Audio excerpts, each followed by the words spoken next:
let's just jump right into this. As I said, I think understanding the budget is critical to what we do in the legislature. And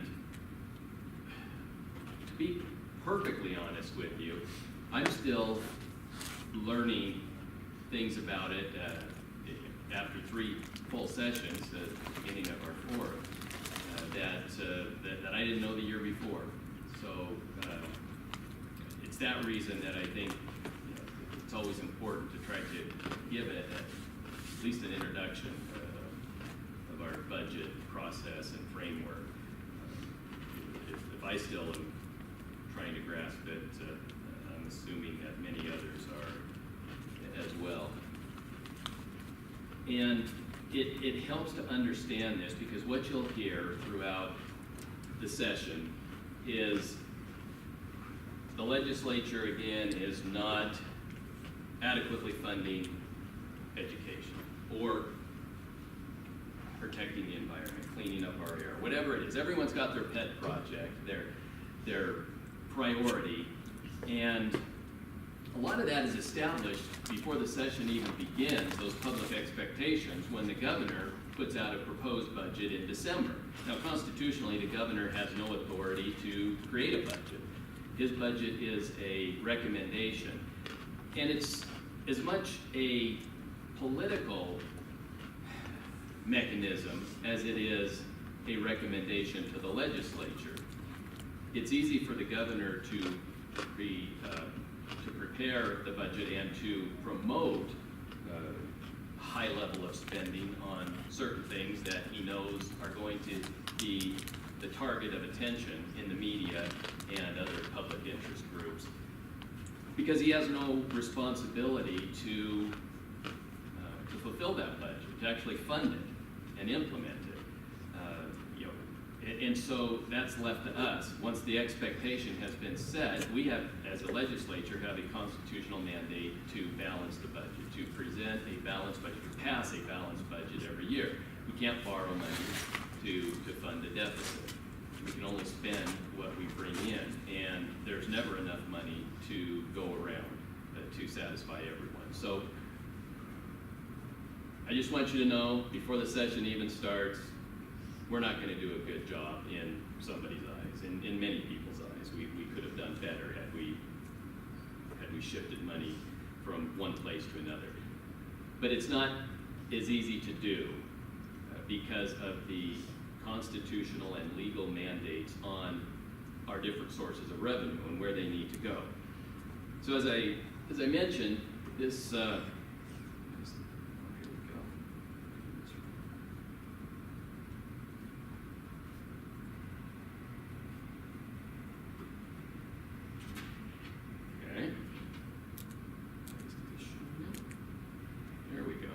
sometimes we see all these kinds of charts. Don't pay attention to them. We're going to talk about them, but this is the way we try to, or economists and politicians and others try to explain things in our economy and our financial situation. And to a lot of people, it's just a bunch of nonsense. And so people generally choose to be uninformed about our budget and our financial situation, thinking that it's too complicated to understand. This next slide is one that somebody had to explain to me, but if you're a Star Wars fan, you may understand it. But this is sometimes the way we feel about our financial and economic situation. Sometimes we just go through life thinking that choosing to be ignorant, and sometimes it's best just not to know. Is anyone a Star Wars fan that can explain this? Okay, the brother and sister, yeah, and they're kissing. So I'm not a Star Wars fan. I haven't watched anything but the first movie, which I saw when it first came out. I think in the 70s. 77. I was looking that up today. Yeah, I was almost 40 years. So I'd have been about 12 years old, and I don't remember a whole lot about it. So, but that hopefully I can shed some light on things, and we won't remain ignorant. And if I don't do a good enough job tonight, I always have an open door policy. Feel free to call me, text me, email me.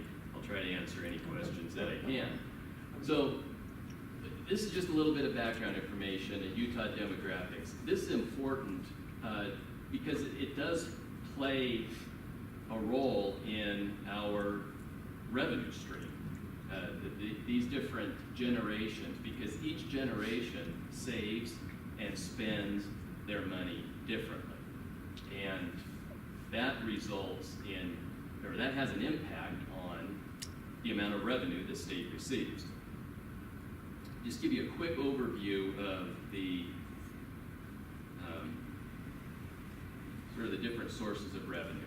We've got income tax, which is mandated by the Constitution to go into the education fund. That's the only thing. 100% of our income tax is spent for public education, which includes public ed primarily, but also higher ed, UCAT, Utah Education Network, and debt service for those purposes. We then have another source of funds, primarily sales taxes and severance taxes for minerals that are extracted from the ground that go into the general fund. And those fund things like social services, some higher ed, criminal justice, and general government, and general debt service. And then our third primary source of funds are our transportation funds. They go into dedicated transportation accounts. Those are motor fuel taxes, special fuel taxes, and vehicle registration fees. And again, those are limited in their use. Now, we also have some crossover. You can see higher ed in both the general and the education fund. And we also use, there's some crossover allowance between the general fund and the transportation fund. But for the most part, those different revenue streams are restricted to the uses that you see there.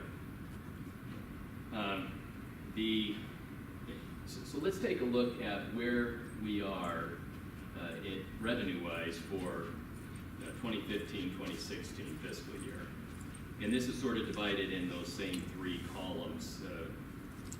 Those streams kind of turn sideways here. The first above the shaded area is transportation, the middle is general, and the bottom is education.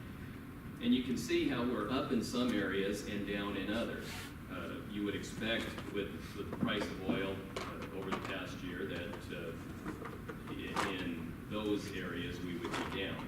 We're up significantly in income tax and some in corporate tax, and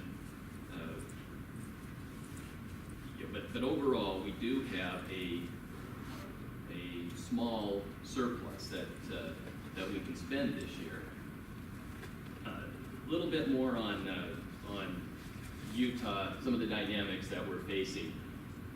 Our annual growth rate, you can see, was on an uptrend from, well, the time of the recession through, with a small downturn in 2012, but through 2014.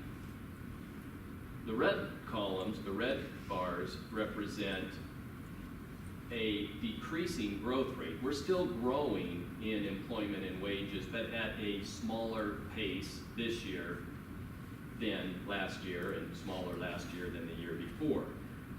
So that's not a good trend, although we will experience some growth.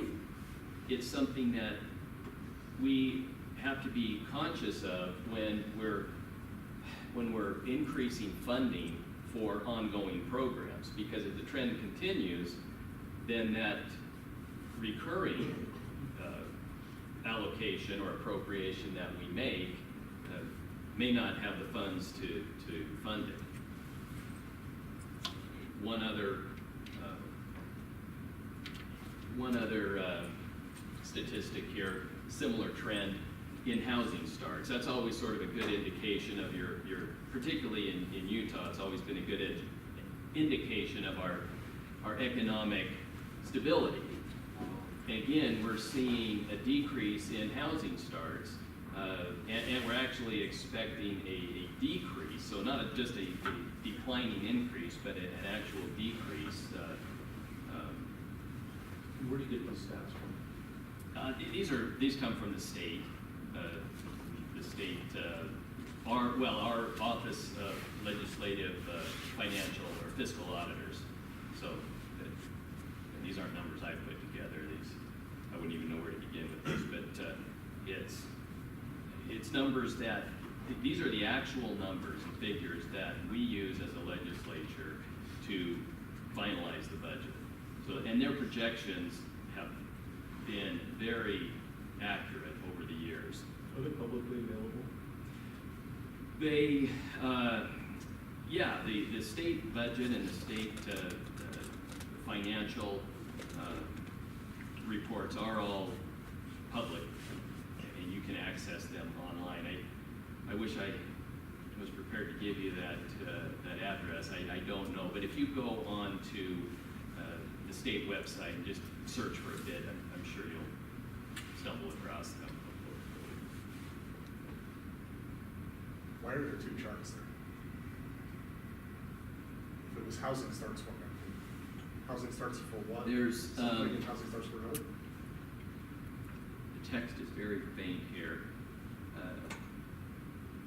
You can highlight They're this. just different types of permits. Okay. So these reflect the number of permits. One's commercial, one's residential. The right-hand side is residential. So that's, I don't know why that text is nearly the same color as the background. Unemployment. So here's another factor. We talk about having a very low unemployment rate in Utah, but the way the unemployment rate is calculated is somewhat deceptive. So you can see two lines here. One is the measure of those who are actively looking for work and don't have work. That is the green line. So the unemployment rate is below 4%. But when you take into consideration all of those who have previously been in the workforce but have become discouraged and are no longer actively looking for work, what we call disenfranchised workers, that's reflected by the red line. You can see that the unemployment, the real unemployment rate is much higher. And that also affects our income taxes and our revenue to the state. So we're still not back to where we were pre-recession, because a lot of workers who would otherwise be paying income taxes aren't at this point. So let's kind of get through this as quickly as possible. And so this is sort of an indication of where we're headed. Again, growth is occurring, but not at the same rate. So fiscal year 2015, fiscal year 2016, you can see we're still projecting growth. All the indicators are positive, but the bad news is that they are considerably lower, particularly housing prices and non-ag employment, wages, considerably lower increase than what we saw in 2015. So growth is slowing down. Again, this becomes critical when we're trying to budget for a future year. These trends, as you can imagine, become somewhat of an obstacle that's difficult to overcome. So here's where we ended the year. And I just want you to look at the bottom lines. We've got, in the general fund, we actually ended with a shortage. And so we're going to have to fund that first before any new money can be used for increased appropriations. In the education and the transportation funding revenue streams, we have some surpluses. And that's always great to have in the education fund particularly, so that we can try to fund as much as we can there. You're probably all aware of the dubious distinction that we have as being the least funded per pupil of any state in the nation. The problem that we have, as you can imagine, is that we also have, as a state, 50% higher child, school-age child to working-age adult ratio than the national average. So we've got fewer taxpayers to pay for education of more students. And if you use a different metric, I don't have that up here, we're actually one of the highest funded. We also fund education at one of the highest levels under a different metric. That's percentage of our state budget that goes to education. That's one of the highest of all states. But because of the number of students we have, when you divide that large number across a large number of students, the per pupil spending is the lowest of 50 states. By a long ways. We'd have to increase it 20 to 30% just to get out of the bottom, get out of the cellar. So you know, we've got some work to do, but the good news is our results are from education are in the top 25% nationally. So we're doing a lot with a little, which I think Utah is known for historically.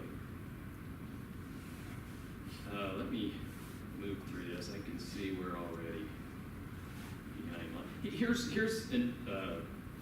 something I want to talk about, because we're going to see at least a couple of bills this session dealing with this $190 million in sales tax lost to online transactions. So this is the online sales tax proposal that states continue to wrestle with every year.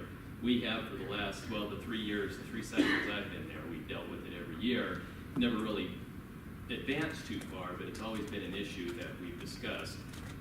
The problem with that is that the Supreme Court, the U.S. Supreme Court, has said that states don't have the authority to tax non-resident sellers unless they have a physical connection to the state.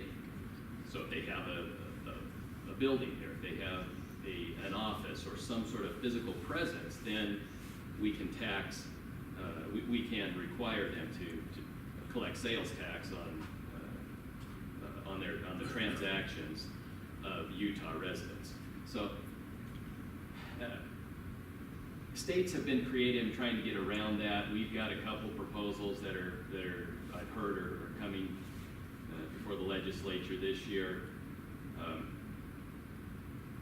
You know, I've got mixed feelings on that.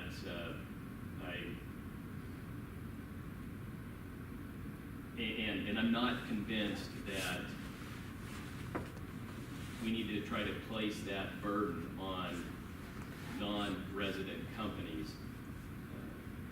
We have a law, it's called our user tax requirement, where citizens are required under law to declare things that they've purchased tax-free, income or sales tax-free, and report that and pay that at the end of the year. Not many citizens do that. I mean, I acknowledge that, but shifting that burden to out-of-state sellers, I don't know is the correct way to address that. So we'll see where that goes, but I just wanted to point that out. I'm sure some of you have heard about those proposals. So we are making some good progress. We've been able to raise the rainy day funds.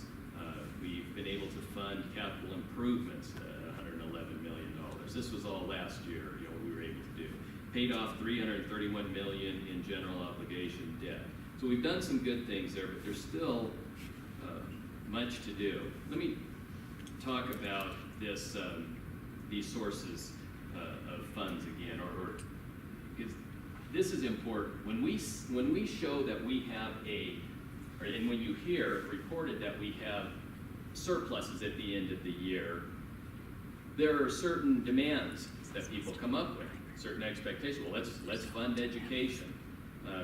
Let's do this, let's do that. But we have to be careful to make a determination, and an accurate determination, whether this is one-time money or ongoing revenue. There are some things that can happen in a specific fiscal year that would result in one-time money, a huge influx of one-time money. particularly when tax laws are going to go into effect in the following year that increase your tax, let's say your income tax or capital gains tax from selling appreciated assets. You see a huge sell-off prior to the increase going into effect. And so in that particular year, you'll get a big influx of tax from that source, but that's not going to happen again next year. That's going to all fall off, or a large portion of it. So we can't fund ongoing programs with one-time money. I just wanted to point out the distinction between the two. Ongoing money is the source of revenue, or ongoing revenue is the source from which we can fund ongoing programs. Let me skip through this. Well, quickly, this squiggly line here kind of would represent sort of an uneven, fluctuating level of revenue over a period of time. What we need to do when we're trying to determine whether money is one-time or long-term is to plot a trend line. And that's all this chart represents. Here it is actually that data plotted with respect to our income tax.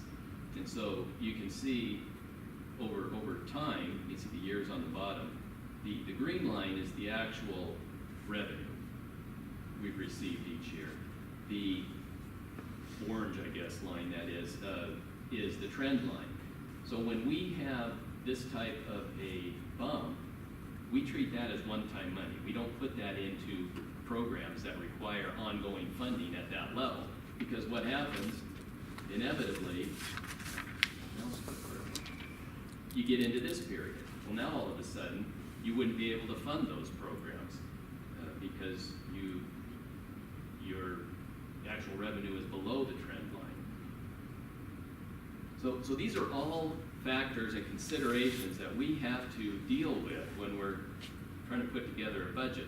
These aren't issues that are reported on when we're criticized for not adequately funding education or not adequately funding clean air programs. We've got these constraints that we must deal with.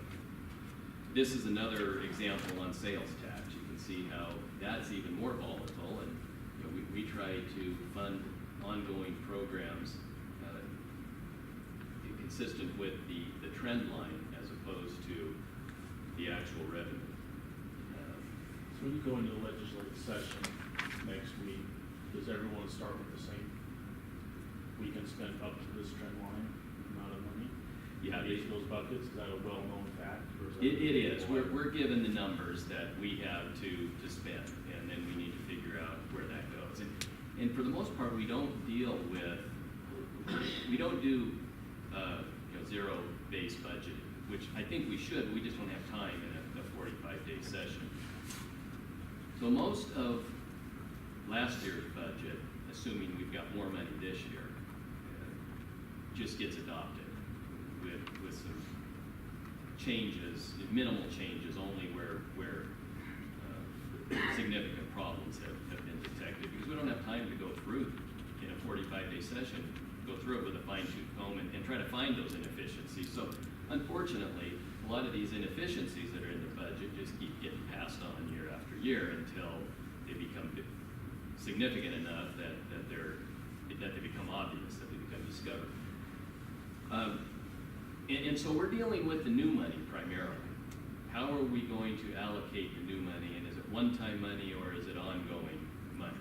And then that determines how we can spend it. The one-time money are going to be used for capital improvements primarily, or to fund something that's just a one-year program.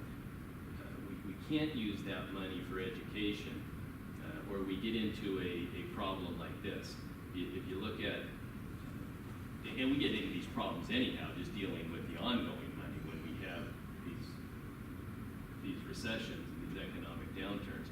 But prior to the recession, we were funding education at a level of $5,700 per student. you can see how that went down. It went down not only because of the recession, but because of the increase in our student population. And even today, we're not, even though we've been adding hundreds of millions of dollars a year, we're not back to where we were pre-recession. And again, that's in large part due to the number of students. So we're about 6% lower than we were before the recession, but we've had a 7% population growth in the schools. And so trying to use that number as the metric, a meaningful metric, perpetuates this, the feelings of despair and the feelings of discouragement that we often hear about in the public discussion. Because we continue to increase these expenditures by hundreds of millions a year, but we're not making up much ground there. Again, it's because our population of school-age students grows faster than the money, the new revenue we have to address the problem with. Well, that's also the real unemployment rate claiming yours. Right, absolutely. If we were at a true 4%, like we were prior to the recession, with the same, even the same workforce, we would have a whole lot more revenue than we do. So you can't just look at the 4% because of the way that number's figured and assume that we're back to where we were prior to the recession, because the denominator is much smaller than it was prior to the recession. All right. Again, I don't know how much of this is useful. It kind of just goes through the same stuff. But this is the same information plotted in a different way. So we won't spend a whole lot of time on that. I want to get to some other things. Here's the trend cycle again on the general fund. Wanted to talk about some of the new obligations, the new things we need to address. We've got $470 million in new general obligation bond authorization. We haven't made that yet. We haven't borrowed that money yet, but that's for the prison relocation. We've got some problems with our reserves are less than they were. Without going into the discussion or the explanation of what these things are, just understand that anytime your reserves continue to decrease, that's less cushion that we have to deal with contingencies that come up, and we've been seeing those reserves decrease as we try to squeeze every dollar possible out of what we have. This isn't necessarily new money, but this is a level of reserve that has been carried and considered responsible to carry in different departments over time. We're squeezing more out of those and reducing those reserves. And also our rainy day funds have not been adequately built back up. They were tapped heavily during the recession to prevent taking some drastic action that many states had to take. So let me just show you where we are in terms of reserves and obligations. Prior to the recession in 2008, we had reserves of about, approaching 40% of our annual budget. We're back to that level or even a little above in different categories though. But the bigger issue and the bigger concern is that our obligations, our long-term obligations have exploded. And a lot of that is due to ongoing health care increases that not only are owed to state employees, but Medicaid and Medicare and those increases, and also our pensions. You've heard probably a lot of talk about how many states are in terrible, are a terrible situation with their pension programs. We did some major restructuring of that back in 2010 or 2011. Despite the fact that our long-term obligations now exceed 100% of our annual budget, we're in better shape than most states. And that's reflected in the rankings that come out year after year by a few different organizations that continue to rank Utah as the best fiscally managed state, or at least one of the best. We're only one of, I believe, 6 states that have retained a AAA bond rating through the recession. So we are doing a lot of things good, but we're always walking a fine line. And here's the money we have to deal with this year. We've got $180 million of one-time money. Most of that is in the education fund, or essentially all of it is, because we've got a $39 million deficit in the general fund. Now, going back to that, if you remember that chart that I showed where we've got,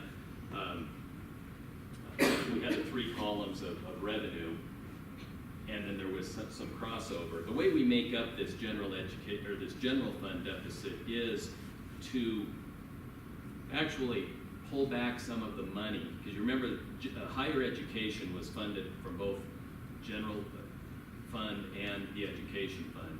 We'll have to pull back some of that money now from that was the general fund allocation to balance that general fund, which means more of the education fund will be used to take its place. So all of that money isn't going to be available just for public ed. Some of it's going to go to higher ed. Yes? On those general obligation bonds, does that encompass all of the state debt, or is there more debt in addition to those general obligation bonds? Which one in specific? The 400 and some thousand that I... On the previous slide, I know it was all just... the bottom part of that 2016 said general obligation bonds. Yes. That's some sort of form of debt, right? Yes. Is there additional debt? No. that the Well, state is? no, not in the form of bonds. Okay. There's obligations owed, which could be considered debts. Okay. You've got all of these other obligations here for pensions and different things, but just your general obligation and your revenue bonds, which make up about, 45% or so of our income. And you know, so, okay, that's good. So there's a lot more debt now than there was. Yes.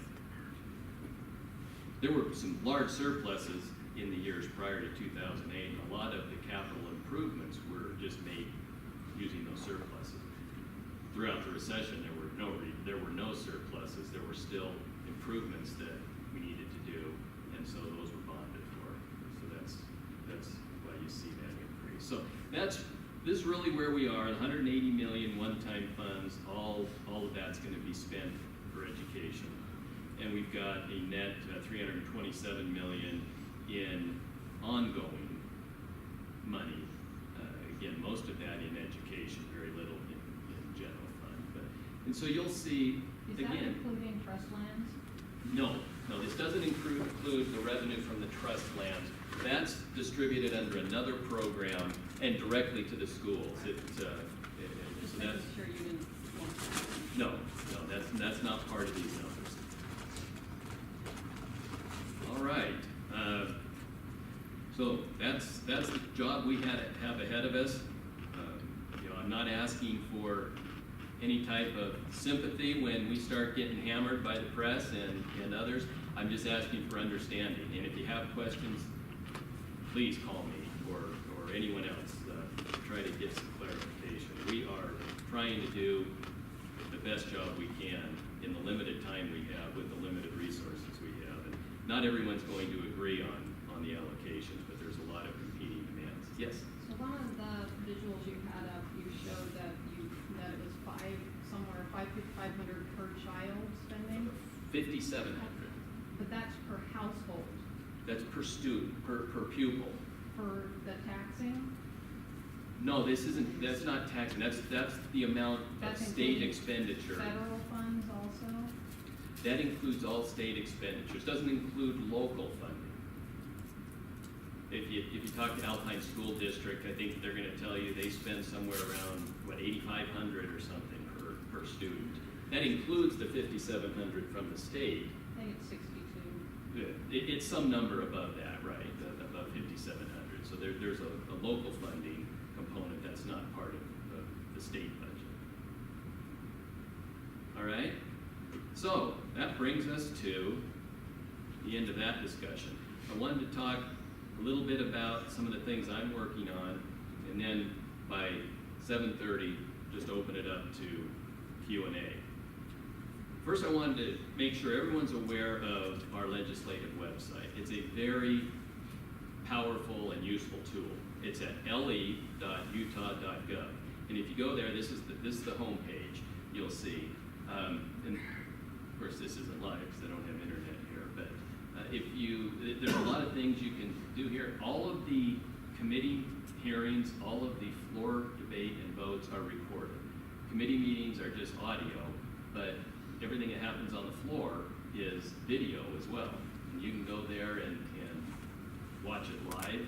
It's streamed live, or it's all recorded and archived there. You can go see what somebody really said.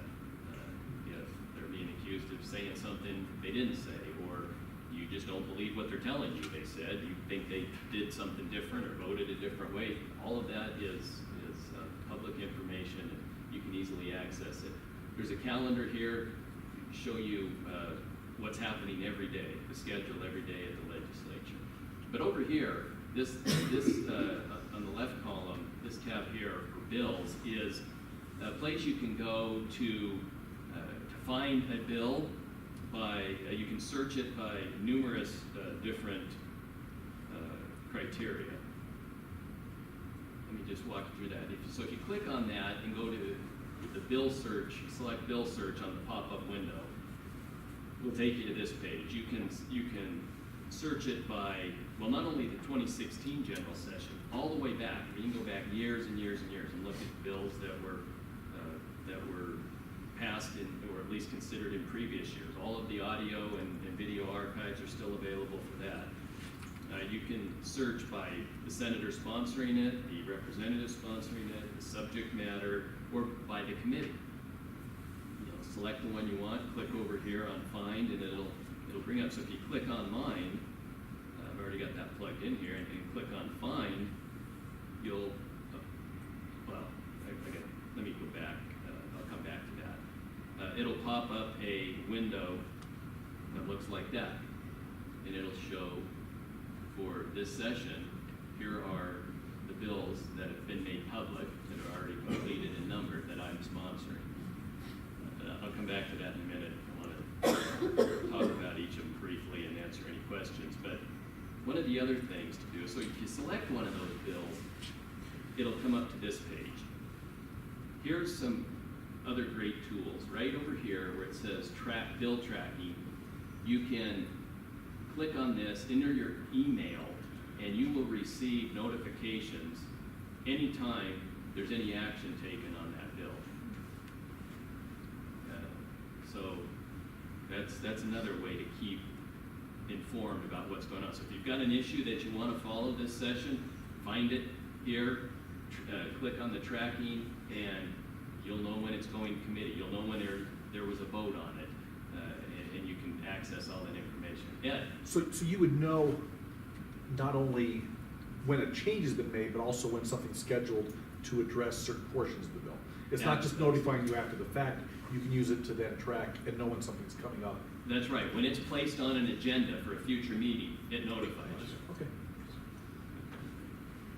All right, so let's go back to the previous page. So if you did a search under legislation that I'm sponsoring, this is what you'd see as of today. There are a couple others that are still in the works, and those will pop up here in a minute. But I wanted to talk about each of these, particularly if there's any interest or if anyone's heard of any of these. This initiative and referendum amendment is focused on allowing citizens to exercise the full gamut of legislative authority, which is reserved to them, which reserved to us, citizens, under the Constitution. If you look at our state constitution, it says the legislative power of the state is vested in the legislature and in the people.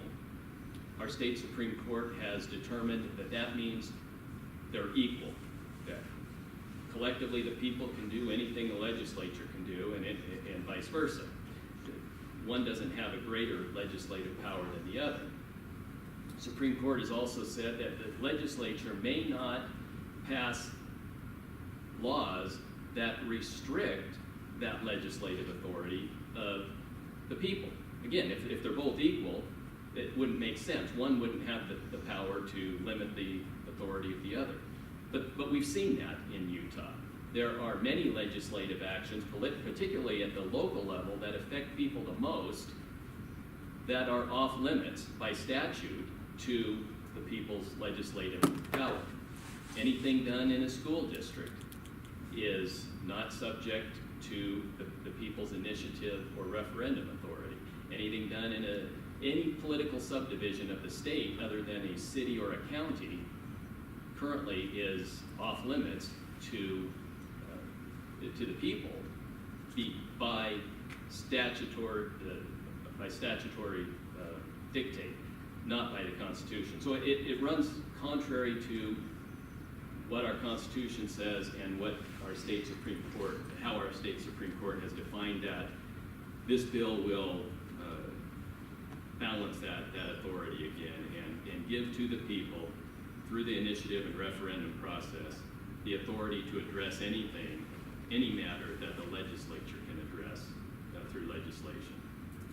Any questions on that one? Expungement amendments kind of goes hand in hand with the one at the bottom, public access of administrative action.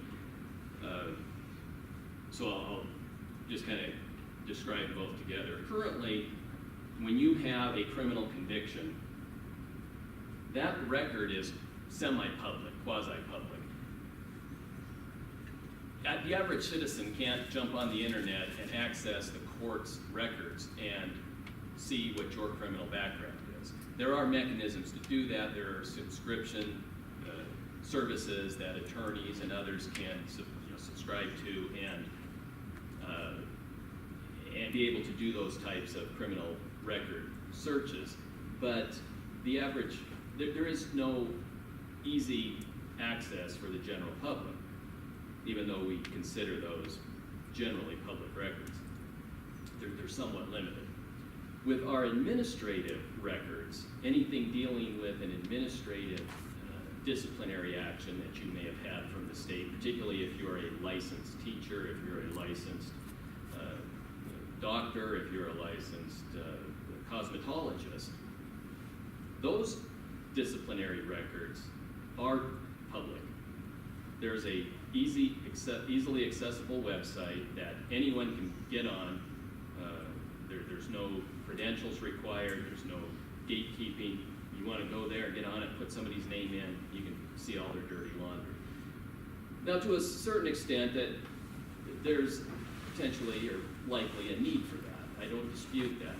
But there is no end date. So things that you may have dealt with 30 years ago are still public access. We don't allow that with our criminal records. I think those who have created or who have been engaged in lesser violations, civil type infractions, ought to have at least the same level of protection of their privacy. And so what this bill would do would be to say that after a period of time, well, there's two bills. One of them says after a period of time, administrative disciplinary action records have to come off that database. That's after 10 years.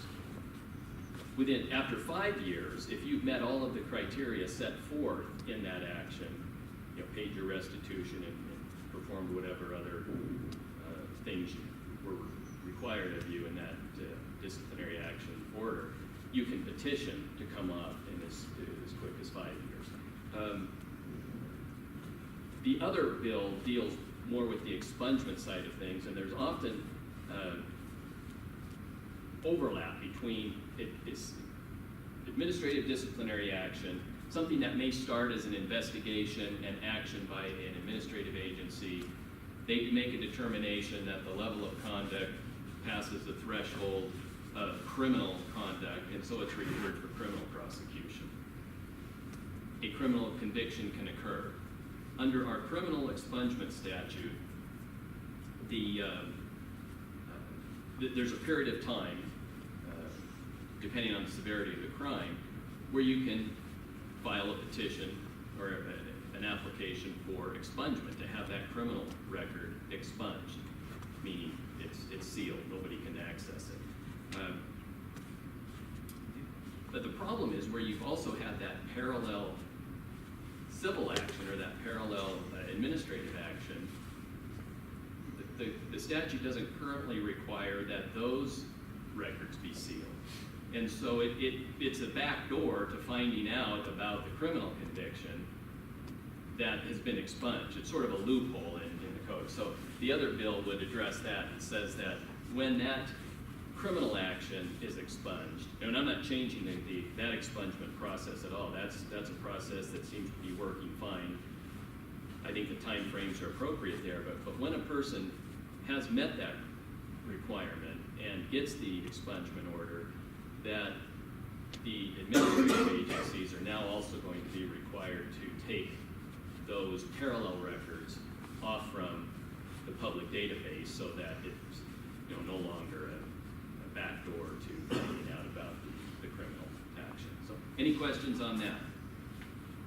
So that's a privacy issue. Civil asset forfeiture reforms. You've probably heard a lot about this. It's been in the news all across the country.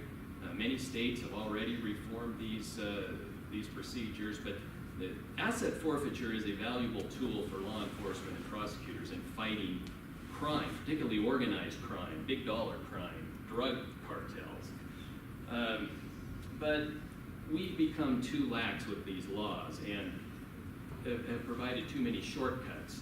So now what we have is a civil procedure where you can take somebody's property and forfeit it, the government can, without ever charging them or convicting them of a crime. So at that point, it sort of loses its effectiveness as a crime-fighting tool when prosecutors in many instances aren't ever prosecuting the crime. And I realized this problem existed, but I didn't realize how bad it had gotten until during our intra meetings this past fall, we had the prosecutor for Salt Lake County come in and testify about the process there. And I asked him some very straightforward questions, expecting to get certain answers, but as I said, the answers I got just even blew me away. So I asked, what percentage of the forfeitures in Salt Lake County are done criminally through the criminal justice system versus the civil court system? He said, well, they're all done through the civil court. We haven't done a criminal forfeiture in years. Wow, okay. I was expecting it to be greater than half. The majority were done civilly, but they don't do any criminal forfeitures anymore. The burden of proof is lower in civil court, and the defendant isn't entitled to an attorney. If he can afford one, he can pay for it.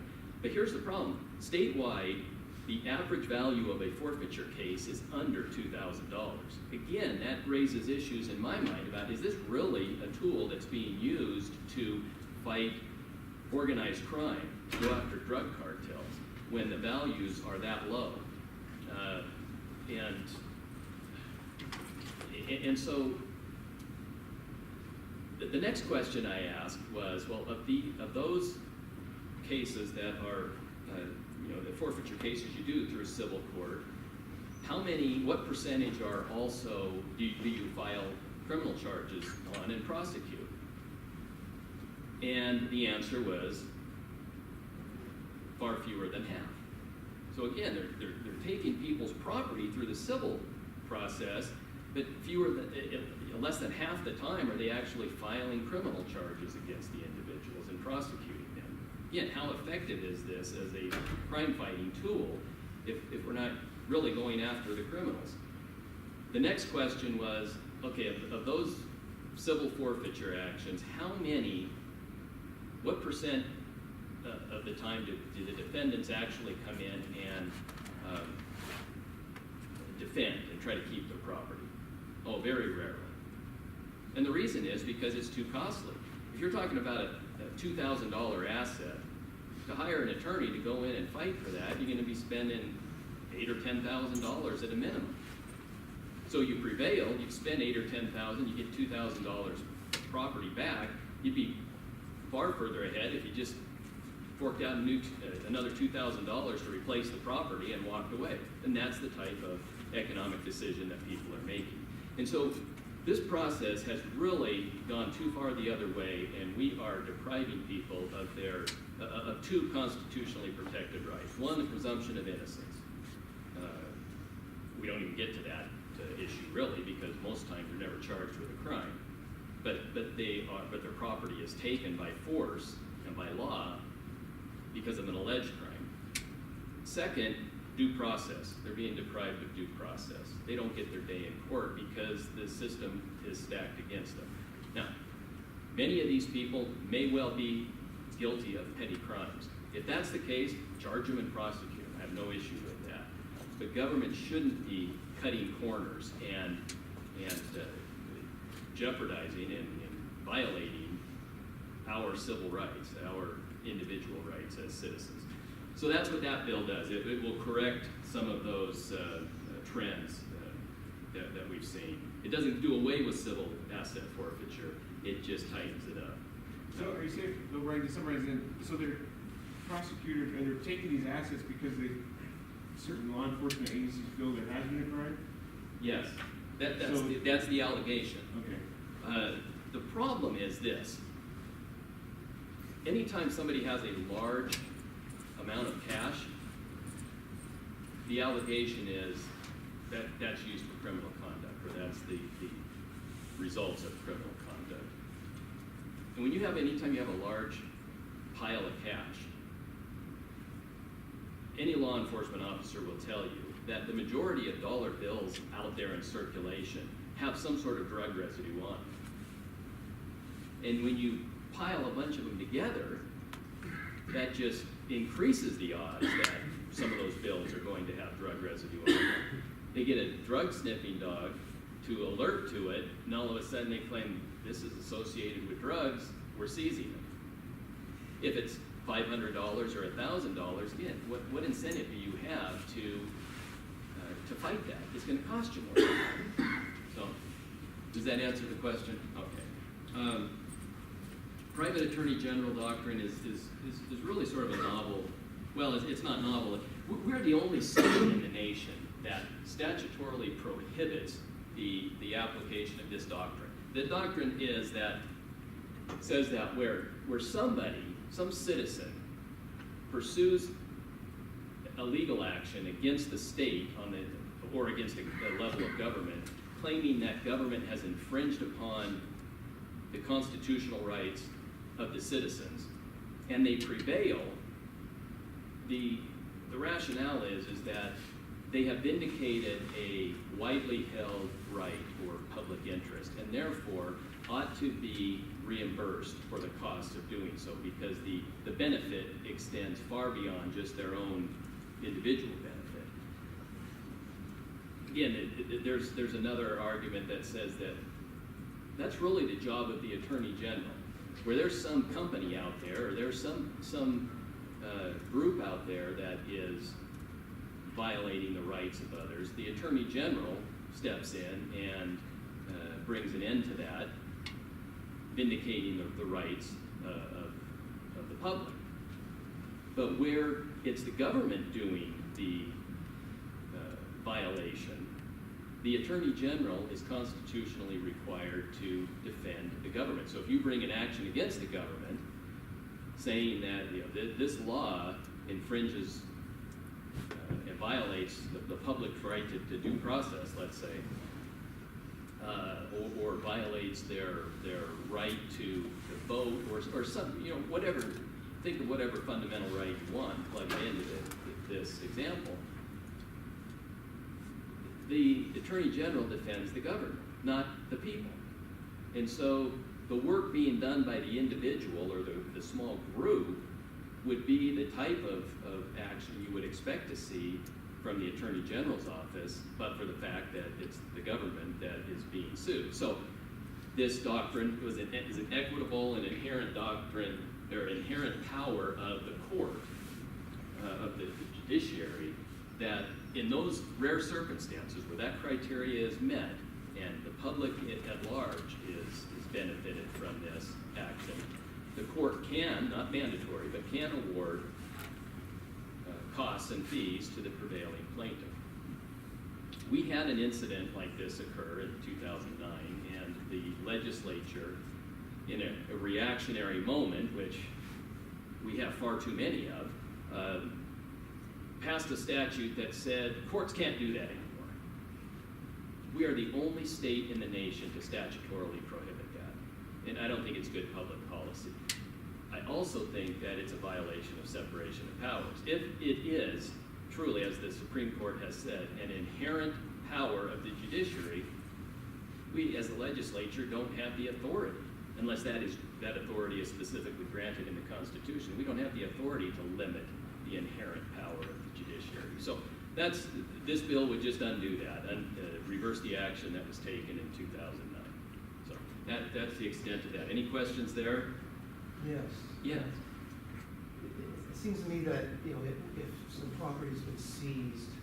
Well, you're going back a ways. Okay. And there's no crime, they couldn't find a crime, it should be automatically returned.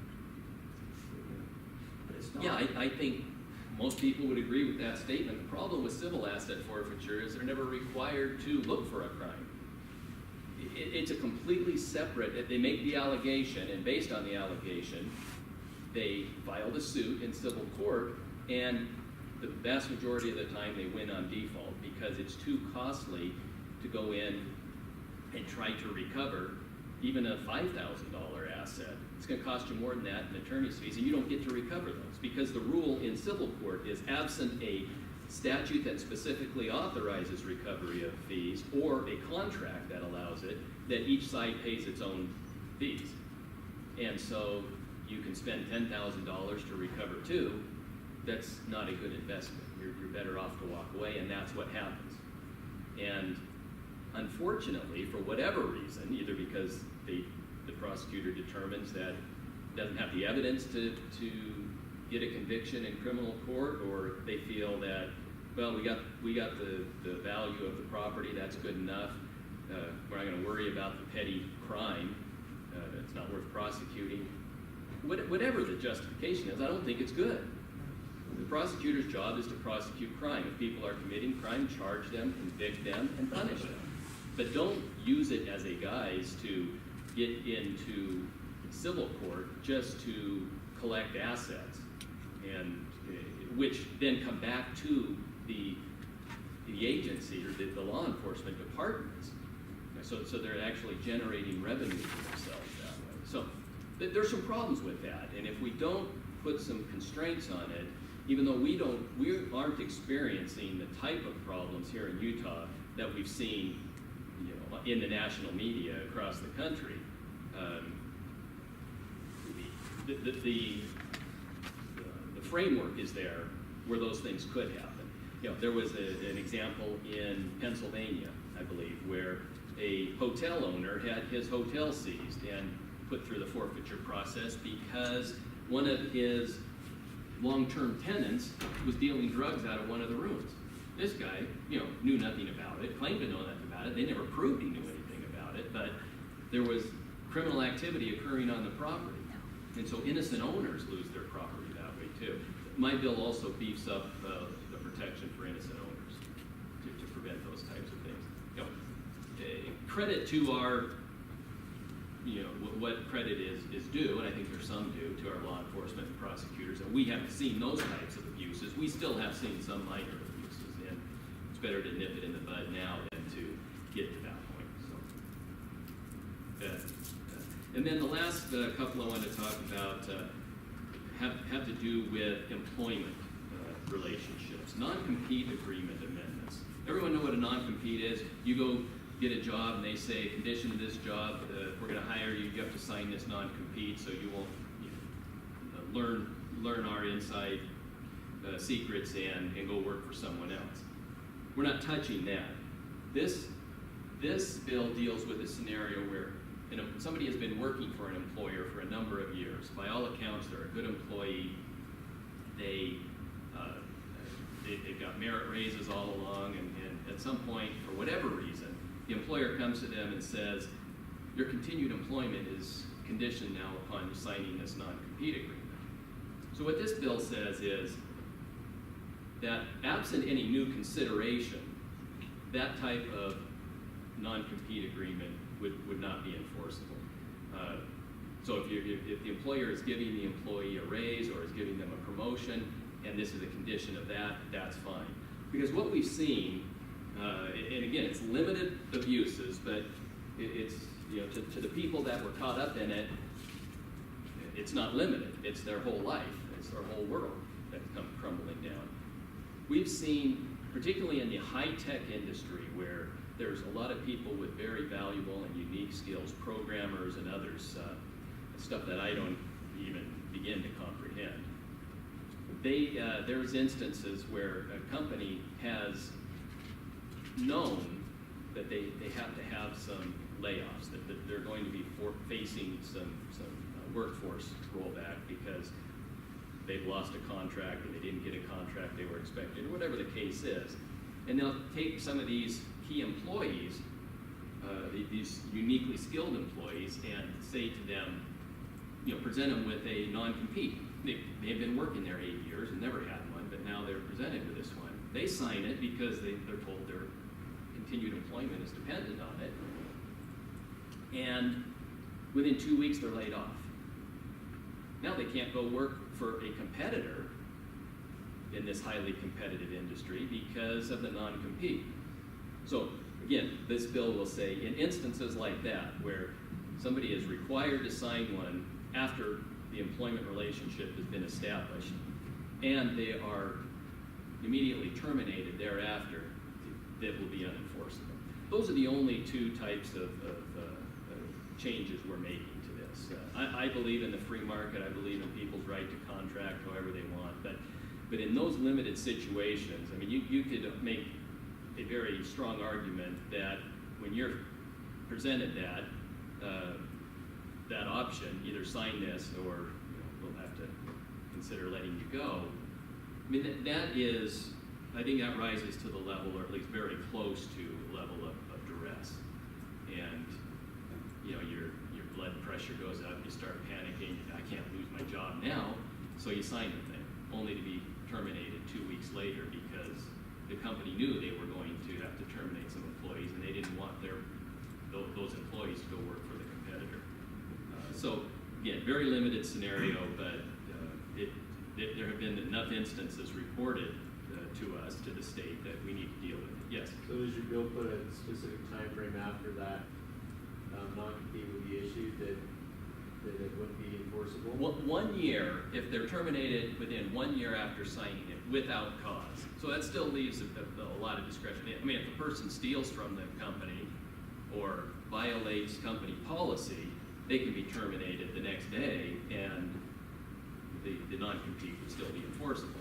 But if they're terminated without cause, then that is, the legal presumption then becomes that non-compete was demanded in bad faith. They knew what they were doing. They knew they were going to have to lay some people off, and they didn't want those people to go work for their competitors. So again, very limited application, but it's surprising, how many reports of this we have at the state level. So we're going to try to address that. And then the last one dealing with employment is I'm going to try not to be partisan here or political, but under the Obama administration, there has been a huge increase, not necessarily in the number of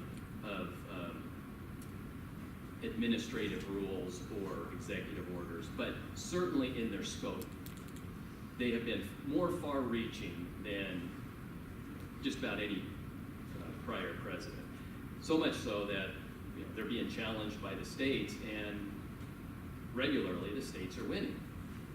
We've done it with clean air, with waters of the U.S. Well, there's the latest one is in the area of employment, and this is really kind of payback to organized labor that has supported the administration, and it's a orchestrated agenda that's been playing out for a few years now, and it came to a head and it culminated in a National Labor Relations Board decision, administrative, quasi-judicial decision in late summer, early fall of last year, which was a complete redefinition, a redefining of what an employer is. Basically, if this stands up, any franchisee and the employees of a franchisee would be considered employees of the franchisor. A company that, let's say like Boeing, that manufactures big airplanes, and they contract out various different parts of that to be built off-site by other companies, and they come back together at the plant to be assembled and completed. Boeing would then be considered the employer of all of the employees of the company they've contracted with. The same risk, the same exposure exists with temporary staffing agencies. They would be the people, the company where they place somebody and the staffing agency would both be considered joint employers of the employee. This exceeds, and it essentially is a reversal of the congressional definition that dates all the way back to the 1940s. And so it's an effort to go back to what predated the congressional definition that was set forth, I think, in the Taft-Hartley Act, or one of those that you'd recognize the name of back in the 1940s. And so what this bill says is that unless that rule, that new decision is affirmed by an act of Congress or upheld by a court of competent jurisdiction, that the agencies in this state dealing with employment matters will continue to use the state level definitions that we've used up until now. And this is a bill, or this is legislation that's already been passed in a handful of other states in response to this. Hopefully, we don't ever get to that, because there is a bill pending in the Senate right now to actually undo this decision. But until that, and unless that happens, this could have far-reaching ramifications. And McDonald's can now be considered the employer of tens of thousands, if not hundreds of thousands. I don't know how many franchises they have, but hundreds of thousands of employees potentially. So it's a game changer. So this would address that scenario. There are two other bills that I'm working on still that haven't been finalized. This is one, local option sales tax, sales and use tax amendments. Remember we had Prop 1 on the ballot last year? Remember, I was one of the leading opponents, one of the most vocal opponents of passing that. Bill Lee also was. At that point, I made a promise to the citizens of the county that if we rejected this, because almost half the money was getting skimmed right off the top going to UTA after the county had already approved the use of all of the excess revenue from one of the three local option taxes we already had in place here, had already given all that to UTA. I just said, this is bad policy. Bill agreed, so we supported a defeat of that Prop 1 ballot issue. It was defeated soundly in Utah County. And this district here, particularly Pleasant Grove defeated it at a higher rate than any other city, almost 2 to 1. And so the promise I made was, we can come back and do this right next year if we defeat it this year. I tried to change it on the floor of the House last session. I had a substitute bill which would have taken that 40% going to UTA and handed it right to the cities. Because that's really where our most immediate and critical need is. I'm not disputing the merits of transit. I think we've gone overboard with it, but transit has its place. And so this isn't an anti-transit or an anti-UTA effort, but we have 3 local option sales taxes in place currently, and not $1 of any of that money goes to the cities. The cities have no control over any of it. Some of it could indirectly benefit cities if the county decides to spend some of it that way. And we benefited from it here in this district with North County Boulevard coming from the freeway all the way up to Highland Alpine. But for the foreseeable future, Troy, welcome. All of that money is now tied up with almost 3/4 of it going to UTA for the foreseeable future. We don't need to start off this 4th local option, if it's going to pass, with almost half the money again going to UTA. So this is a fulfillment of that promise. I struggled with it because I'm not a supporter of increased taxes. I think if you continue to increase taxes and try to justify it by growth, eventually you get to a point where you're 100% taxed. Growth should fund itself. But we have been, we meaning all levels of government, have been negligent with our B&C road funding. It hasn't been a priority. We're at crisis mode now. So even though I don't necessarily support a new tax, I support giving that choice to the people. That's what this bill will do. It will be an alternative to Prop 1, which will be exactly the same as my alternative that I didn't get passed last session, which says 80% of all the new revenue coming in from this, it'd be a 0.25% increase on the sales tax. 80% goes to the cities, and 20% is retained at the county. And the cities then have the discretion to use that money as it best meets their needs. That's that bill. Any questions?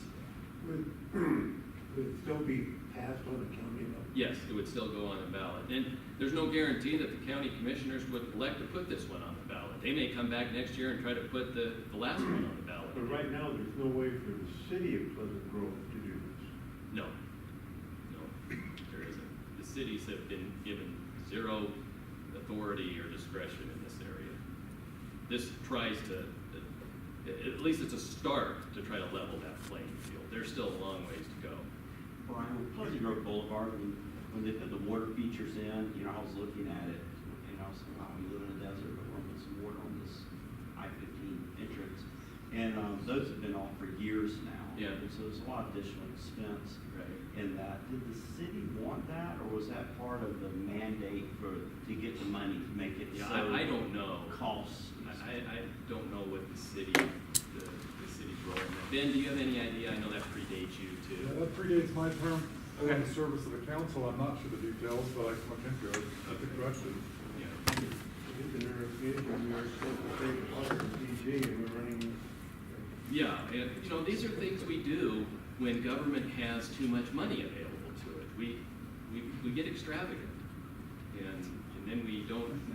Then we seem to, when we really need it, it's not there. We don't have the money to do what we really need to do. Property tax fair market value cap. This is another one that was actually brought to me by a constituent here in the district who has seen he has 3 parcels of commercial property, and this isn't limited to him. This happens to several people, but he's had 3 parcels of commercial property. 2 are vacant, 1 has a small retail building on it that have increased, the county has increased the assessed value of that property, of those 3 parcels by about 20-some% average a year ago, and then in this past year, about 50%. He's done nothing to them. Two are vacant, he hasn't put any improvements on them, and he hasn't changed the improvements on the other parcel. He hasn't changed the zoning. There's been no sale of the property. So what is resulted in is about $6,000 in new tax obligation 2014, and about $9,000 additional above the six in tax year 2015. Now, that doesn't do the county any good, because under our tax structure, counties are governed by what's called a certified tax rate, which says that if the overall value of properties goes up, your tax rate legally and automatically has to adjust down to result in the same amount of revenue as was received in the previous year. And then on top of that, the new growth can add new revenue to the county.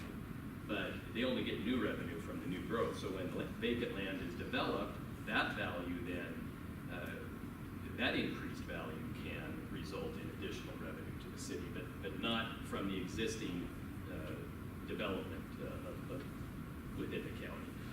So where this individual paid $6,000 last year, plus that $6,000 again this year, and an additional $9,000 on top of that, everyone else out there who didn't see their assessed values go up are actually getting a small decrease, because that certified rate would adjust down minusculely to reflect the increased values, and so everyone else who didn't have increased values actually gets a very minor tax cut. So it's just shifting that burden, easing it off from multiple taxpayers and lumping it all on a few, as in this case. So what this bill would say is that those types of year-over-year increases that bear no relation to the average appreciation value of real estate in the county, have to be minimized. My proposal right now is to cap the amount of increase that the county can, or the amount that the county can increase your assessed value from one year to the next at 110% of the average appreciation rate in the county. So it would still allow to go up with normal appreciation, and even a little bit above that, 10% above that. But what we saw here with a couple of these was 500, 600, 700% increase over time. So it's just not 500, 600, or 700% of fair market value, or over and above fair market, or over and above average appreciation in the county. So this would be to try to prevent those types of financial shocks to taxpayers, but still not upset the apple cart too much. That's the end of my presentation on what I've got going. I wanted to save time for Q&A. What questions do you have? Yes. With the requirement that if you are going out of state to buy things and you're not paying a sales tax, and you're supposed to report all that to the state, and you say it's a very small percentage of the people in the state are obeying that law. Yeah. What's that? Why even have it? Well, that's a good question. I mean, I've been doing it for a few years, and I don't know, I might have to go back and check. But there were many years I just ignored it. Yeah. And the fact that I have to keep a record of all that, and then, it's sort of crazy that I should have to worry about the fact that the company's charging sales tax that goes to their state, but I just can't see why, if everybody's saying they're sustaining the law and they're not, then why even have it? Well, it's been a law that's been in place for decades. It was not really perceived as a big issue until recently. We've got changing trends, commercial trends in this country with eBay and Amazon and all the others, technology, the internet. The rate at which people are buying stuff that way is rapidly increasing. And so now it's becoming a noticeable impact on state revenue, where you'd have to get the Sears catalog out and go through it and send your order in and wait days, and the way you did it when I was a kid. Yeah, but Sears was in your state, so you had. Right, they would have to collect it. I mean, that's probably not the best example, but there weren't a lot of people buying things that way, mail order. It was not nearly as prevalent even 10 years ago as it is today. And it just continues to become a more and more common way of purchasing things. And the online retailers and facilitators are trying to make it easier. I mean, you got next day shipping now, or 2-day shipping. Amazon's playing around with drones to try to deliver those things to you same day. And you put the order in, just put on a drone, they fly it to your address and drop it on your front door. So, if we continue on this trend, at some point, any potential new growth from sales tax in the state goes away, and as the online commerce continues to increase, we start to see decreases in sales tax revenue. So I don't know what the solution is. I just wanted to raise that issue, because I'm sure many of you have heard about it. And to get your input. I mean, I represent Are they you. prosecuting anybody who doesn't do it? Is it a misdemeanor? What is it? I would assume there have been prosecutions. I don't know of any specific ones that I could share with you.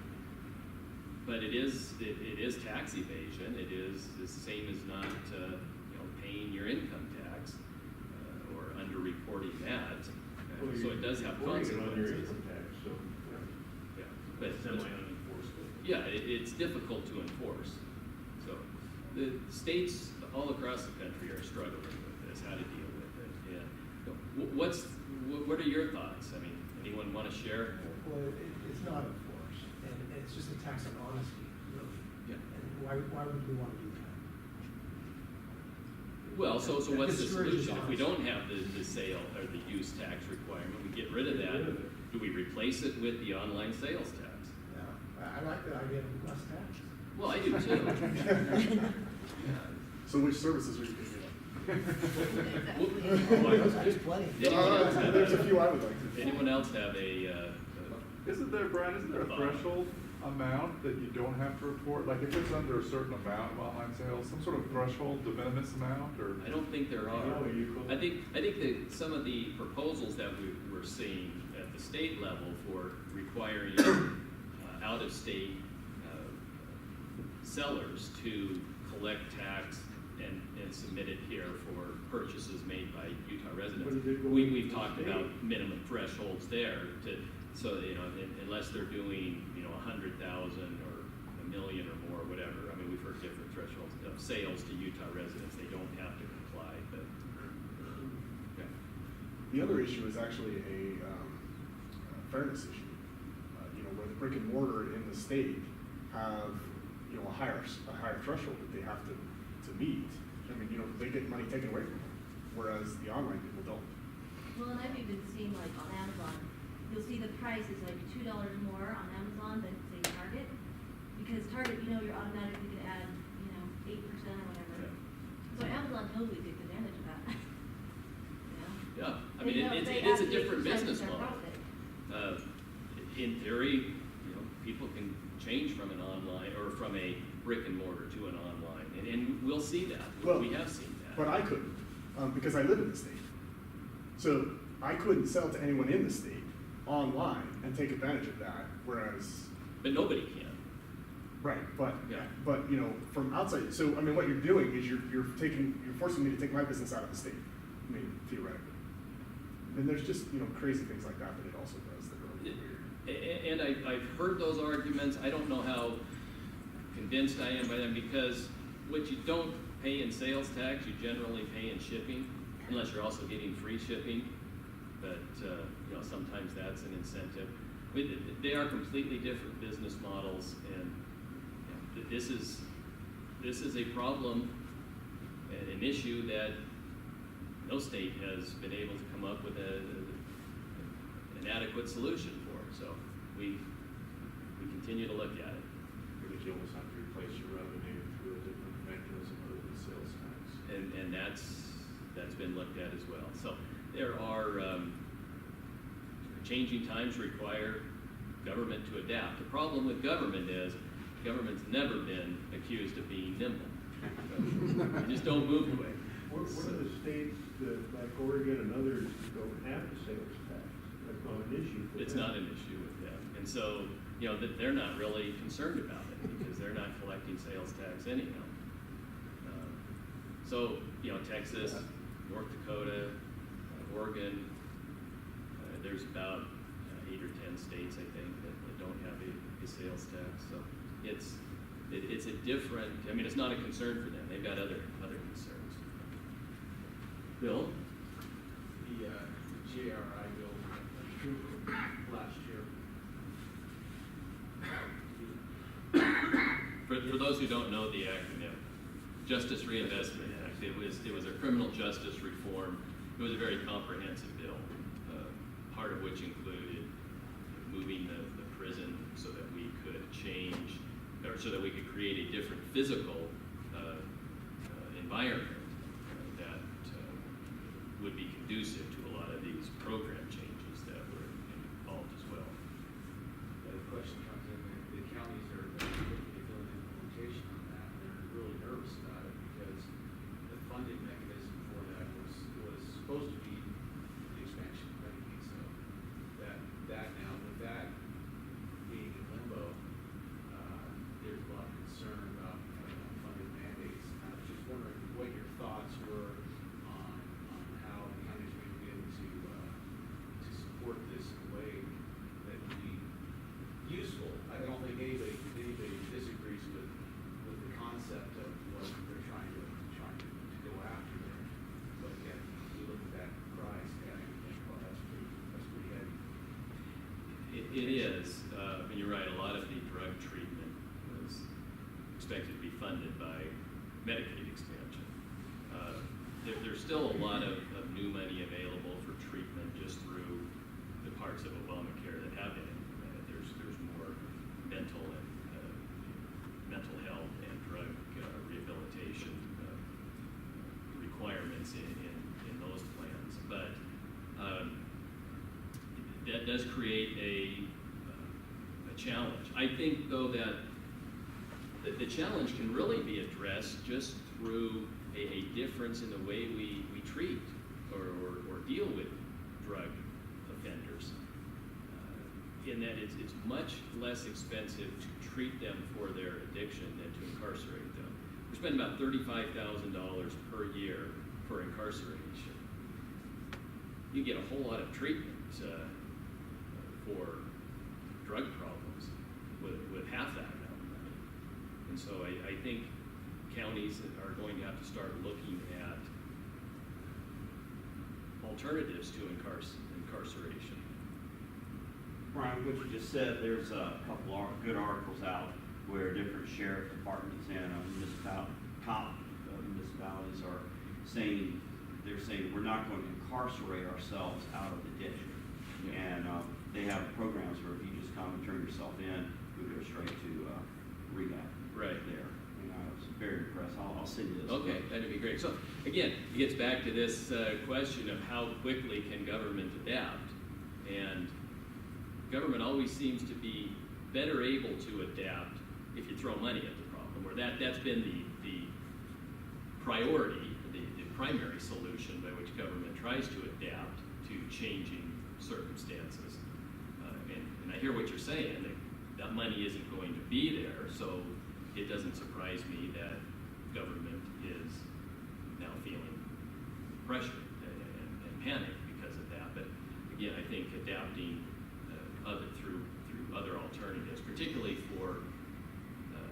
legislators who are not, but for their drug problem, they're not really truly criminals in the sense that the public is at risk if they are not incarcerated.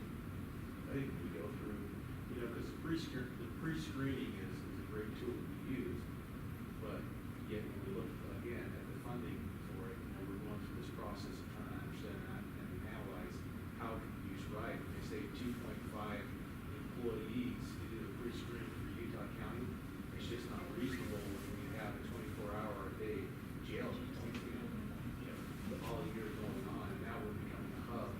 So we're going to be a hub for satellites, counties as well, and then we have pretrial services. It's just, the concern is, my question is just watch out, help watch out for the counties on that. We can't absorb that $30 million cost that seems to be heading our way. It seems to be coming on funding manager is heading in that direction. We'd like to do it in kind of steps. And I'm sure we'll hear a lot about that throughout the session. Association of Counties will be advocating well on your behalf, so we'll consider those issues. Any other questions? Ed? Looking at a couple nights ago, I was looking at the bills that were coming up, just looking through some things that are of interest to me. And one of the things I noticed is about 85% of the bills are amendments to something. There doesn't seem to be a lot of necessarily new stuff. And there's a ton of bills there. And when you're talking about amendments and, often changing wording or trying to tweak something, there's just a part of me that wonders why we're spending so much time doing those kinds of things when you've got a limited session and such big problems. Is it just legislators trying to, for lack of a better term, have something to do?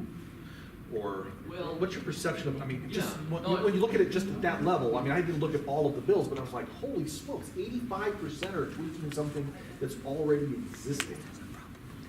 And I can tell you, let me answer that a couple different ways. Sure. From my own perspective, because many of the bills, in fact, most of the bills I run are to roll back or to limit government's ability to affect your life. That's just the way I'm wired. Not every legislator believes that. Many legislators believe that government needs to be involved in more things, so we need to pass bills to create new programs and to expand programs. That's not my philosophy, that's not my ideology. But I'm glad you brought that up because one of the other criticisms that the legislature hears every session is the number of bills that we pass. And the criticism, I believe, is made from the assumption that every bill is a new law, is government assuming more power, more authority over you as an individual. When in reality, many of them, in many sessions, most of them, are just the opposite. A bill, that's the way we exercise legislative authority. We have to pass a bill to repeal a law. We have to pass a bill to create a law. People, if they get too hung up on the numbers of bills and think we're just running amok, I think that's unfair criticism. As you've indicated, many of the bills are amendments, and they are amendments that are rolling back, limiting, scaling back government's authority over you, over your life, your business, your income, your whatever, your property. And so I'm very supportive of those types of bills, and I don't worry too much about the number of bills that we create in a session, because I think government's number one priority is to protect the rights and liberties of the citizens. And we don't do that by creating new government programs, by expanding the power of government, the reach of government. Ronald Reagan said that that there's a truth with government that is every bit as accurate as the laws of physics. That as government expands, liberty contracts. There's that relationship. And so rarely will you ever see me run a bill to expand government. But we've got a mix. Many of the bills do that, but many of them, particularly those that are labeled as amendments, are to actually go the other way and to restore some of those liberties. Yes? One thing I appreciate about the Utah legislature is that each bill is just one issue. Neil Love has a bill now to create that as a law on the federal level, because they would pass, like 100 different issues in one bill, and it's 2,000 pages long, and no one can read it in the amount of time. And you've got a lot of different subject matters in there that have nothing to do with each other. And that's a strategic way to get something passed, if it wouldn't pass on its own. But you're right, and thank you for pointing that out, Chris. We do have a constitutional mandate that a bill can only cover one subject matter, except for, there are two exceptions. For appropriation bills, or budgets, that takes in all kinds of different issues. So if they're budget bills, or if they are recodifications, if it's just reorganizing our state code with the existing law that's already there, renumbering it, maybe moving some of it around, those types of bills can include multiple subject matters. But new law, new substantive law, one issue per bill. And that's another reason we have so many. And if you look at a lot of them, they're a couple of pages. If we get a 20-page bill, that's a long bill. Rarely do we have any that exceed, other than those budgets and recodifications, rarely do we have bills that exceed 20 pages. Usually, most of them are well under that. So, yeah. Well, we still have 20 minutes. Yes. So you mentioned at the beginning the Governor Herbert budget proposal, particularly on education. What would it take for the legislature to adopt to increase that for pupil spending? More revenue. It's going to take. Does his numbers not match? Does his aggregate budget number not match the legislature budget number? Yeah, he's. See you guys later. Thanks for coming.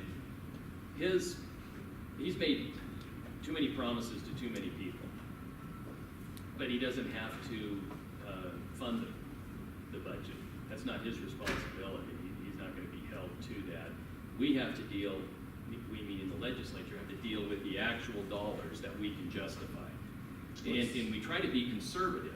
That's why we get to the end of the year, you will see that our projections are generally somewhat below by a percent or two of what the actual revenue was. That's why we now have a surplus at the end of the year, because more money came in. But if we have an unexpected economic downturn during the year, that gives us a little bit of cushion.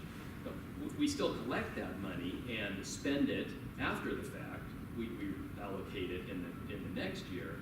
But to make promises based on unrealistic projections, because this isn't money we have yet. This is money that will be coming in through the fiscal year as we're spending it. So we have to be pretty darn accurate with that.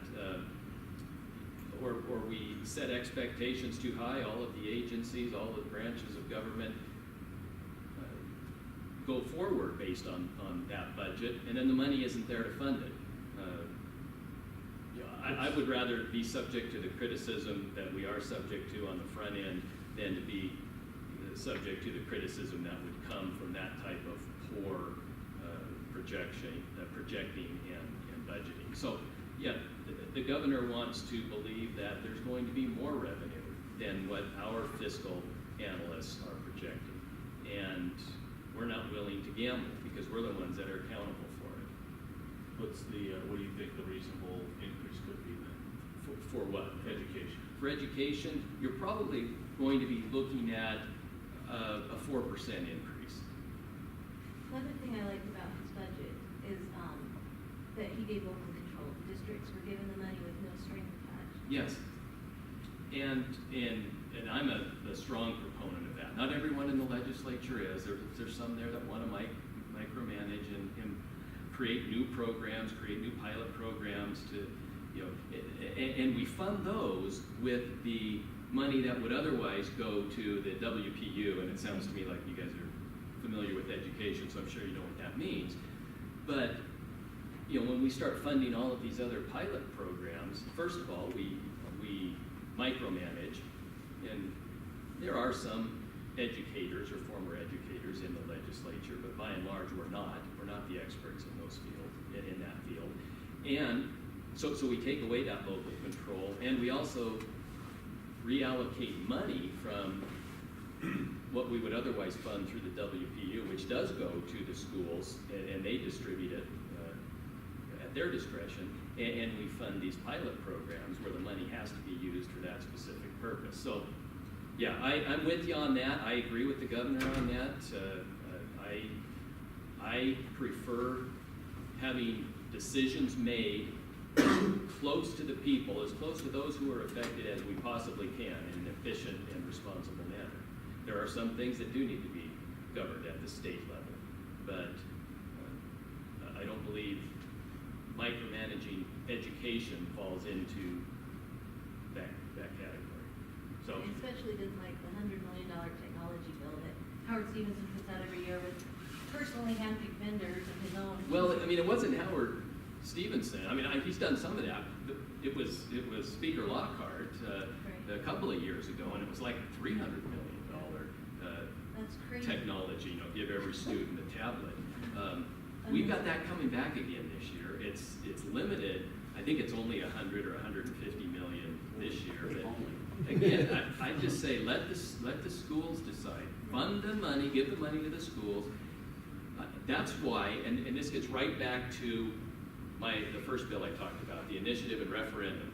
I think the citizens in that school district ought to be able to force a referendum on decisions made by that school district, also ought to be able to influence what that school district does through the initiative process. We do that by voting for our school board members. Well, you do that at the state level by voting for your legislators as well, in theory, but the Constitution says that the people collectively retain as much legislative authority as is granted to the legislature. See, now we have charter schools which provide exactly that because those are run by parents. So they already have that choice. I don't like that being done to a school district at all. You don't like the people being able to? We've already chosen the school board who's going to make those decisions. We influence them Sure. by attending school board meetings, which I do regularly. Okay. Emailing, keeping on top. But I don't want a group of parents over here to decide for my kid to change everything that the district. Well, it wouldn't be a group of parents. It would be the majority. It would be the majority of voters. Of the entire school district voting? Of the voters in the school district, yes. Only parents of children who go to the school in the school district, though. No, it would be So all voters within the school district. But what about me going in and telling a charter school, my children don't go to a charter school? Could I go do that to a charter school? Make the decisions for them. Well, in theory, you have that ability now because citizens can. Anytime you cannot go to any charter school, to any meeting, any like school community council meeting, but they don't have those. Well, we don't vote. What I'm saying is with the initiative and referendum process, particularly the initiative authority, citizens can change the whole structure of charter schools if they want to. You have that authority. That's reserved in the Constitution. So what I'm saying is if people don't like what's happening at the school district, or they want to have more things happen at the local school district, you have that legislative authority now, and that would be enhanced through the bill that I'm running on initiative and referendum process. So. That's max of micromanagement. Well, let me ask this, and we just may have a difference of philosophy here, and that's fine, but when you say the citizens have already spoken by electing their local school board members to make those decisions, so it should be hands-off at that point. Do you feel that way about the legislature? Should we amend the Constitution to get rid of that legislative authority of the citizens when it comes to the legislature? But we call our legislators, and they'll either say, I've already made up my mind. Whereas if I call my school board member and say, or any of the school board members in the Alpine School District and say, look, I think there's another way you need to look at this, or we show up at school board meeting and we say, you need to look at this a different way, or I'm a parent of an unhappy situation, or I appreciate it, they will sit back and listen to that. And then they take a vote, and then they make their minds up. They don't do it any more than the legislature does, though. Yeah, Or I less. guess that's I mean- probably a difference in personal experience that we've had, because my experience hasn't been the same as that. Well, the thing is that there are very few parents, and I go to every school board meeting. There are very few parents who come and actually sit through all the meetings, sit through all the study sessions, and listen to exactly what they're talking about. They only want to hear what they're going to hear. There are 74,000 children that go to this, high school district that are enrolled. And so, times two, if there are two-parent homes. And you just want to take the bunch of these people that don't even come to school board meetings, do not put their time and effort into the schools, and you want to put them in charge? I don't want to put them in charge. I want them to be able to exercise their constitutional right. So I cannot tell you another district in the state of Utah who has more parent involvement than the Alpine School District. I mean, we have a lot of parent involvement, and they give the ability for parents to be involved time and time and time again to be heard. And that's great. I do not want that taken away No. from me in that. Yeah, I don't know how that takes that away. I guess I'm not understanding your concern.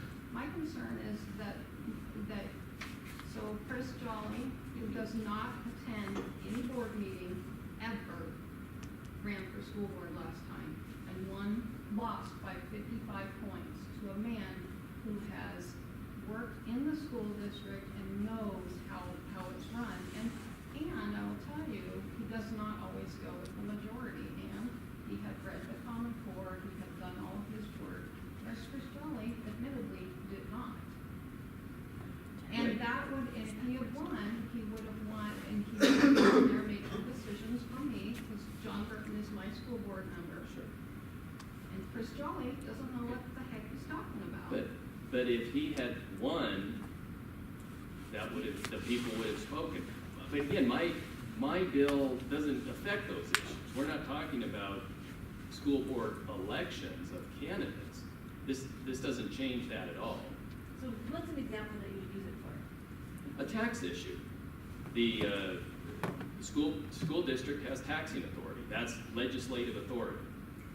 And if the voters don't approve of that, this creates the mechanism, or this provides the mechanism for that to be essentially overturned, that legislative decision to be overturned by a majority vote of the citizens that are affected by that action. So those in the school district. Could that be a petition-based thing? It is. That's the way it works. Referendum and initiative work on petitions. You have to collect a statutorily required number of signatures, and that only gets the issue on the ballot. And then all of the voters get to vote on it. Yes? So, but to what degree does that kind of, I don't know, bureaucratically hamper, hinder, because it's always, we may as a school board vote on something, but we're under the possible expectation that within a year, there could be an overturning of this. I'm wondering to what degree you think it might then hinder a school board's ability to be planful for years out, because there's always this, essentially, on election day, all that could be done. And my concern is those interim elections are really poorly attended. I mean, we're talking low double digits. To what degree would that have a very small percentage of individuals making those kind of determinations as opposed to the larger turnout you might get for a school board? How do you see that kind of playing out in a way that is maybe helpful or not? Yeah, I think I would love to see more people participate in our elections. But I think one of the reasons people don't is because they feel they have no power. When people actually get to make these types of decisions, other than just electing somebody who many people feel don't listen to them anyhow, they don't care. They don't get excited about the election, and they don't participate. Where they are actually able to participate in the decision, I think we will enhance turnout and involvement. But again, this isn't a new process that I'm coming up with. This is a process that has been in effect for as long as we've been a state. But over time, the legislature has constrained the scope of areas where people can exercise that authority. And all I'm saying is that as recent as 2012, our state Supreme Court said the legislature has no power to do that. The people can't limit the legislature's authority through legislative acts. The only way we can do that is through a constitutional amendment. And likewise, the legislature, through its legislative authority, can't limit the legislative authority of the people. That has to be done only through a constitutional amendment. Did someone bring this up as a concern to you, like a citizen, or where did this idea come from? Yeah, it's been brought up by a lot of citizens. So who in particular? Well, I don't know I that would be it's, for this. yeah. If we want the other side, I mean, it seems to me there's the same possibility in a general election. I mean, you know, the school board decides, you know, as Park City actually is attempting to do this year, you know, a few $100 million worth of improvements that the citizens are against. You know, those school board members could just as easily be voted out next year as the, you know, and actually easier than a citizen referendum to put on, because there's more process involved. I mean, don't you have the same process now where, you know, it's as volatile, it's just. Right, we have to vote on a bond, right? So there's already that. I don't know, that just seems weird to me. Well, but you don't have to vote on a bond as, you know, as PG, you know, There are made a different great types example of, you bonds. don't necessarily have to. Some you vote do Well, and it has some to you be don't. voted If it's a on. general No, it doesn't. obligation bond, then Yes, it it's does. voted on. The school district has. The most school board bonds have- members do, but the school district members don't have to vote. The school district can, you know, just as the city council can, create a bond that the people don't have any choice on. No, We would never do that. Well, They that's have an to. interesting statement, but there's nothing to stop it. yes, there is. I mean, a school bond has to be passed by a vote, by a vote of the people. Because it's tax money. It's taxes. Well, I would have thought the same thing in the city council, but it didn't turn out to be true. Yeah, again, there's different types of bonding authority. Cities have municipal bonding authority where they Whereas can, school districts don't. yeah, where they can just pass, just with this vote of the city council, incur that debt through their municipal bonding authority. If they want to go the general obligation bond route, which is what the school districts do, then it has to go on And the that's, ballot. and that's great. I mean, that's, you know, that's a technicality. The main point of the issue is that, you know, the Constitution was set up so that there were two competing methods of creating laws and changing laws. Yeah. You know, so that there could be some check and balance if one happens to get, you know, more or less authority than it's supposed to have. And I don't think that's a bad And that's thing. really what this is. It's a rebalancing of that proper authority, or try to reestablish that proper balance that is set forth in the Constitution, reaffirmed by the state Supreme Court in 2012. We have a number of legislative actions that limit the authority of the people to act in certain areas. And this, you know, school, I guess I struck a nerve when I used school districts as an example, but it just as easily could be other special districts that are created under the political subdivision authority of the state.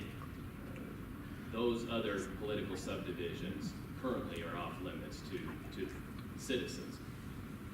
The citizens can only address legislative actions at the county and city level, but no other political subdivision. Yes. So on a referendum, what percentage of the voting populace, those that are registered voters, what percentage would need to vote of those people in order to pass this referendum? Just simple majority. So Simple majority. Yeah, passed. it's just a simple So what's majority. a simple majority? Of the people who vote, whatever number, if it's 2 people, if it's 3 people, 2 of them gets it done, and if it's Right. 3,000, it's 1501. Sure. Going minimum turnout. So over 50%? No, Of the turnout, barely not of over. the total. none of registered. Not the registered voters, but those that voted in the It's just like previous any other election. election, to elect a candidate, it's just the simple majority of the votes cast. What are the requirements for petition? I mean, how easy is it to get on? It's not easy. Yeah, that's- We've got some experts here in the back that could speak to that, but rarely do you ever see a referendum succeed, because it isn't. It's not a cakewalk. It takes some organization. You've got a very limited period of time, 45 days, to obtain all of the necessary signatures and turn them in. And so rarely do you ever see one of these things succeed. But it is a good check and balance, and it is the constitutionally mandated structure, and that's why I think we need to remove those improper legislative restrictions. Yes. So the question I have is, if as you indicate, the Utah Supreme Court said those things that have been done in the past are wrong, why do we need the bill? Hasn't the Supreme Court basically said it already exists, so No, why does the bill? because that government's gonna decision act? was not addressing any particular state law. It was just articulating as a general principle that the legislature has no authority to limit the legislative authority reserved to the people. Now, So what prevents them from being able to do that now without your bill? well, you would have to challenge. Somebody would have to It take it would all have the to way be a through the court judicial system. challenge I see. specific Okay. to a law to have that doctrine, that ruling applied specifically applied to a specific to situation. overturn. Gotcha, okay. And again, that's kind of, there's a connection here with the private attorney general doctrine. I mean, what incentive do you have to challenge one of these laws, spend the tens or hundreds of thousands of dollars to get it overturned? Unless you're a wealthy person, you're not going to do that. And so, as citizens, we don't defend our rights. We don't recognize, or we quickly ignore the fact that in our governmental structure, the people are the ultimate sovereign. All power is derived from the people. But that's not the way we function. And the more we excuse these types of actions by government, I think the worse off we are. All right, we're out of time. Thanks for coming. We need to probably get out of the room as quickly as possible. I'm happy to hang around outside. Brian, you talked about your reelection and what we can do to help you. Well, not tonight.